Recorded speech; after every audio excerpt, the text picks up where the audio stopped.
సరస్వతికి నా నమస్సులు. నేను రవికుమార్, హన్మకొండలో పల్వేల్ప ప్రాథమిక పాఠశాలలో పనిచేస్తున్నాను. వీరి వైశ్య వికాస వేదిక అజ్ఞాన పట్టణంలో ఉన్నటువంటి విద్యార్థుల యొక్క హృదయ పటలాన్ని ఛేదించి వైశ్య వికాస వేదిక అనేటువంటి విజ్ఞాన తరంగాలను పంపించి మనందరినీ ఉత్తేజపరిచి ఈ కార్యక్రమాన్ని నిర్వహిస్తున్నందుకు మనసా శిరస వారికి నమస్కరిస్తున్నాను. తదుపరి వీరు నాకు తెలిసి 7 సంవత్సరాలు 8 సంవత్సరాల నుంచి చూస్తున్నాను.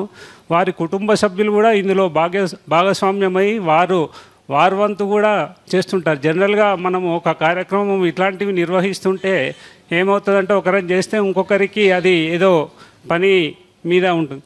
అదే మాదిరిగా మెరిట్ విద్యార్థులకు ప్రతి సంవత్సరం ప్రైవేట్ వాళ్లకు ప్రాథమిక పాఠశాల ఉపాధ్యాయుల నుంచి ప్రొఫెసర్ స్థాయి వరకు గుర్తించి ఇలా కార్యక్రమాన్ని నిర్వహించి పురస్కారాలు ఇచ్చే వేదిక ఏదైనా ఉంటే నాకు తెలిసి మన ఒక వైశ్య వికాస వేదికనే అని అనుకుంటున్నాను.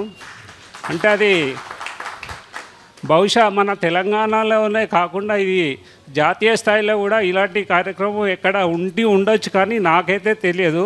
సార్ వారికి కూడా తెలుసు. నేను విద్య మరియు దివ్యాంగ సేవల్లో 2009లో రాష్ట్రపతి గారి అవార్డు తీసుకోవడం జరిగింది.